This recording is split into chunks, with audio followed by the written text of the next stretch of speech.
आज हम लोग शुरू करने वाले एरर एनालिसिस मतलब चैप्टर 2 एनसीईआरटी का units and measurement.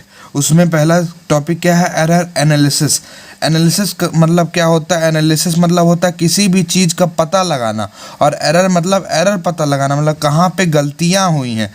Error analysis means to find that where the error is and how much the error is, मतलब कहाँ पे गलती हुई है और कितनी गलती हुई है। जैसे ध्यान से सुनना, जैसे कोई भी एक स्केल है, मान लो 0 से 15 सेंटीमीटर, 15 सेंटीमीटर का स्केल है, लेकिन इसको बनाने में गलती क्या हो गई? ये 0 से 14.9 सेंटीमीटर का ही रह गया। तो एरर यहाँ पे क्या हुई? 0.1 सेंटीमीटर की इसमें गलती हो गई इसको बनाने में। तो यही हम लोग क्या पता किए? एरर पता किए और एनालिसिस किए कि यहाँ पे कुछ गलती हुई है, उसी को क्या बोलते हैं? Error analysis. अब हम लोग शुरू करने वाले एरर एनालिसिस पूरा। एरर यहाँ तो हम बता दिए आपको शॉर्ट में कि एरर एनालिसिस होता क्या है। अब हम इसके अंदर चलते हैं, एरर एनालिसिस के अंदर। ये किस में है? यूनिट्स एंड मेजरमेंट में है।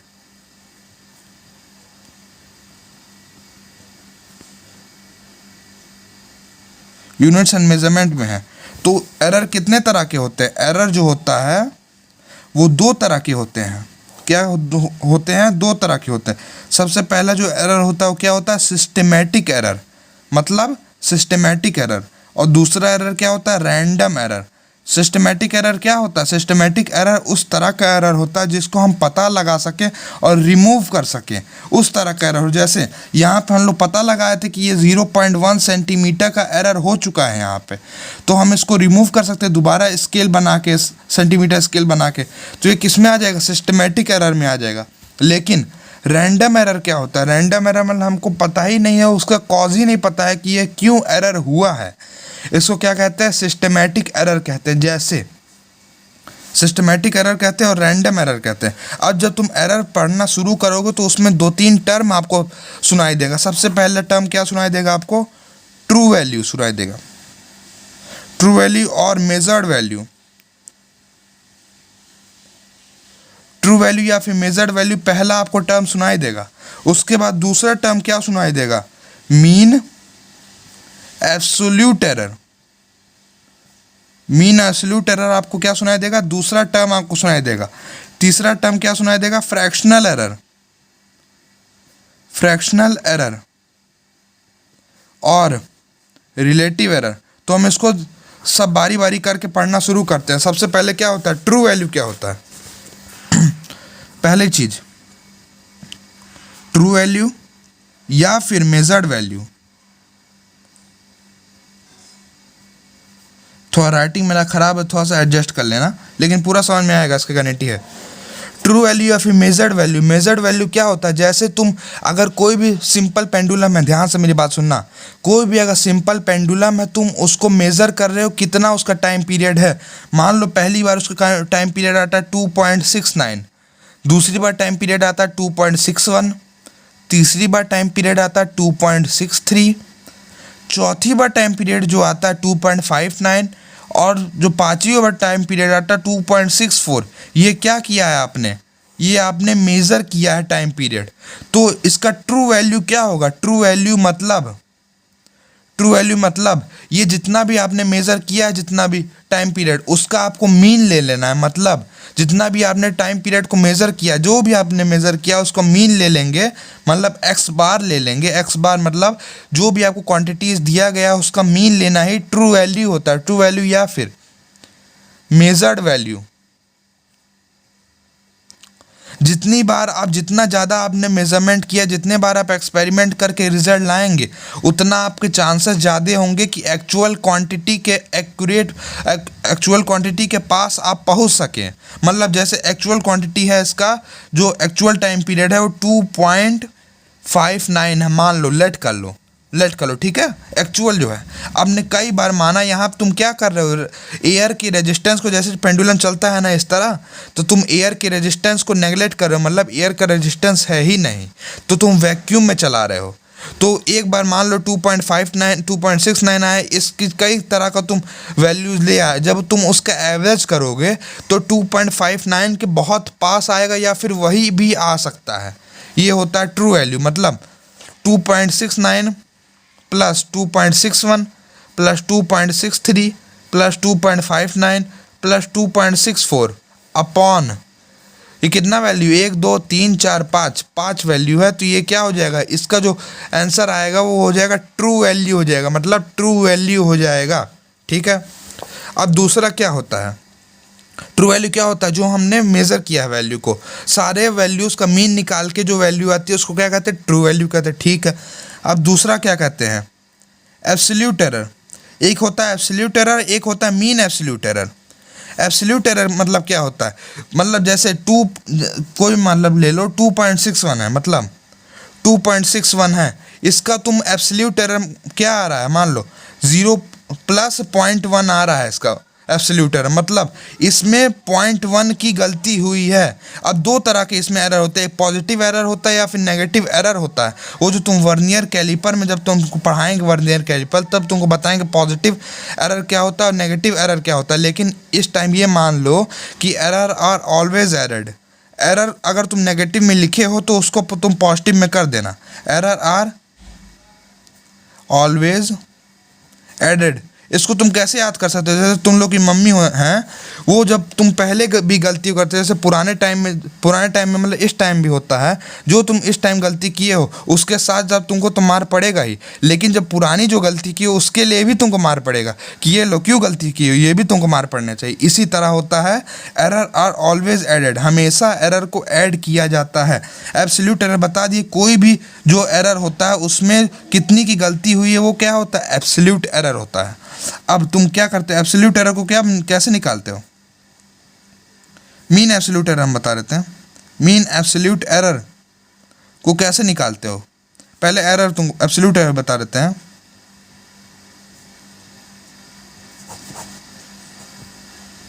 एब्सोल्यूट एरर को आप किस तरह निकालते हैं, एब्सोल्यूट एरर को आप निकालते हैं, पहले आप मॉड लगाते हैं। क्या लगाते हैं, मॉड। मॉड क्या करता है, जो भी चीज़ अंदर क्वांटिटी होता है उसको पॉजिटिव कर देता है। ट्रू वैल्यू मतलब measured value, true value minus given value, जो वैल्यू गिवन होता है, गिवन वैल्यू या फिर मेजर्ड वैल्यू, जो तुमको जैसे यहाँ पे दिया है 2.61 2.69 2.61, वो तुम्हारा क्या हो जाएगा, गिवन वैल्यू हो जाएगा।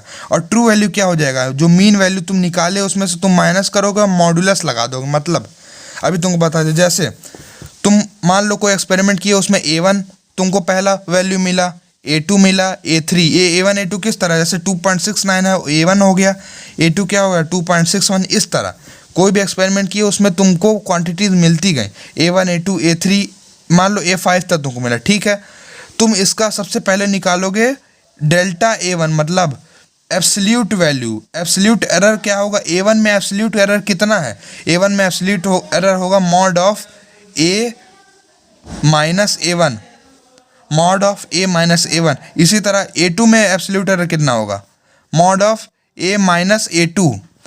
इसी तरह चलते जाओ, मान लो A5 में एब्सोल्यूट एरर कितना होगा, mod of A minus A5। A क्या है तुम्हारा, A है जो तुम्हारा x बार तुम निकाले थे, वो क्या है तुम्हारा A है। ठीक है, यहाँ तुम बताया ना, ये तुम्हारा A है, x बार है वो तुम्हारा A है। और A1 A2 A3 क्या है, ऑब्जर्वेशंस है, A1 A2 dot dot dot A3 A5 dot dot और n क्या है, ये तुम्हारा ऑब्जर्वेशन है, जो क्वेश्चन में गिवन रहेगा। हमेशा याद रखना, ये जो तुम्हारा चीज़ रहेगा वो क्वेश्चन में गिवन रहेगा। क्या होगा, क्वेश्चन में गिवन रहेगा। अब जो तुम ये निकाले हो delta A1 delta A2 delta dot dot जो भी n तक निकाले हो, तुम उसको जब ऐड करते जाओगे, मीन निकालोगे तुम, यही हो जाएगा मीन एब्सोल्यूट एरर। क्या हो जाएगा, मीन एब्सोल्यूट एरर। ये क्या हो जाएगा, जैसे delta A1 plus delta A2 plus dot dot dot delta AN upon n, ये क्या हो जाएगा, मीन एब्सोल्यूट एरर। मतलब क्या हो जाएगा, मीन एब्सोल्यूट एरर। ठीक, अब जैसे एग्जांपल में ले लो, डेल्टा A है, AM है, उसका क्या हो जाएगा, delta A1 plus delta A2, मतलब 4 एक्सपेरिमेंट, मान लो 3 एक्सपेरिमेंट, डेल्टा A3 अपॉन 3 मतलब नंबर ऑफ क्वांटिटी जिसको ऑब्जर्वेशन में हम तुम लोग लाए, जैसे ये 5 बार है तो ये 5 यहाँ पे रखोगे, ये n बार रहेगा तो यहाँ पे n रखोगे, ठीक है। अब एक चीज नोट करना, जैसे अगर तुम यहाँ पे माइनस कर रहे हो, ध्यान से सुनना, अगर जो तुम यहाँ पे माइनस कर रहे हो तो हो सकता है यहाँ पे वैल्यू 0 आ जाए। एग्जाम्पल में हो सकता है डेल्टा A2 की वैल्यू 0 आ जाए, डेल्टा A2 ने कोई भी वैल्यू 0 आ सकती है, एक से ज़्यादा भी आ सकती है। तो तुम यहाँ पे क्या लिखोगे, यहाँ पे देख लो delta AN plus delta A2 की वैल्यू अभी हम 0 माने हैं तो तुम यहाँ पे 0 लिखोगे। ये नहीं कि 0 तुम इग्नोर कर दो, 0 को इग्नोर मत करना। 0 को इग्नोर कर दो तो तुम क्या हो जाएगा, मान लो तुम जैसे रुक दो A3 delta A4 plus delta A5 upon 5, ये क्या हो जाएगा, मीन एब्सोल्यूट एरर हो जाएगा, मीन एब्सोल्यूट एरर हो जाएगा। तो तुम यहाँ पे क्या है, टोटल 5 क्वांटिटीज तुम लिए हो, लेकिन अगर तुम 0 को इग्नोर कर दे तो क्या हो जाएगा, delta AN plus delta A3 plus delta A4 plus delta A5 upon 4। मतलब तुम यहाँ पे क्या किए, मतलब तुम यहाँ पे एक क्वांटिटी ही गायब कर दिए, तुम पूरा एक क्वांटिटी, पूरा एक ऑब्जर्वेशन ही तुम गायब कर दिए। तुम यहाँ पे क्या किए, पूरा एक ऑब्जर्वेशन ही गायब कर दिए। तो यहाँ पे नोट करके लिखना, यहाँ पे तुम अगर 0 आएगा तो 0 को भी काउंट करना है तुमको। थोड़ा फास्ट नहीं ना हो रहा है, मैं भी फास्ट हो रहा है, रुको बता देते हैं। अब क्या होगा इसके बाद, अब धीरे धीरे बोलने की कोशिश हम कर रहे हैं। फ्रैक्शनल एरर या फिर रिलेटिव एरर, फ्रैक्शनल एरर या फिर रिलेटिव एरर, उसको क्या कहते हैं, इसका डिफिनेशन क्या होता है, it is defined as the ratio of mean absolute error to the true value मतलब x बार का होगा। अब तुम लिखो रिलेटिव एरर मतलब mean absolute error upon x bar को हम a भी लिख सकते हैं, हम यहाँ पे x बार लिख रहे हैं, लेकिन जब तुमको कोचिंग या फिर क्लासेस में पढ़ाया जाएगा तो इस तरह लिखा जाएगा, delta AM, a mean, m मतलब mean absolute error upon a लिखा जाएगा। a मतलब क्या है, यहाँ पे भी ये ट्रू वैल्यू है, मतलब जितना भी तुम ऑब्जर्वेशन तुमको क्वेश्चन में दिया हुआ है उसका तुम मीन निकालोगे, यहाँ पे ये पुट होगा। रिलेटिव एरर मतलब यहाँ पे फ्रैक्शनल एरर मतलब कितना एरर हुआ है ये ट्रू वैल्यू के कंपैरिजन में, उसको क्या कहते हैं, फ्रैक्शनल एरर कहते हैं। अब इसके बाद एक और क्वांटिटी आएगा जिसको कहते हैं परसेंटेज एरर। परसेंटेज एरर में कुछ नहीं करना होता है, रिलेटिव एरर को 100 से मल्टीप्लाई कर दो, वही तुम्हारा क्या होता है, परसेंटेज एरर होता है। मतलब जैसे तुम्हारा रिलेटिव एरर आया 0.1 आया, मान लो रिलेटिव एरर आया है तुम्हारा, रिलेटिव एरर आया 0.1 आया है, तो इसका जो होगा परसेंटेज रिलेटिव एरर क्या होगा, परसेंटेज जो एरर होगा वो क्या होगा, 10% होगा। मतलब टोटल जो तुम मेजर किए उसमें 10% की गलती है। अब जैसे एग्जांपल तुमको हम देते हैं, क्वेश्चन लिखो, टाइम यही वाला तुमको देंगे, 2.69 वाला ही देंगे तुमको। Time period of a simple pendulum is measured as given below। Time period इसका क्या है, T1 है, 2.69 है, 2.69, 2.61, 2.69, 2.61, T3 क्या है 2.63, T4 क्या है 2.59 और T5 क्या है 2.64।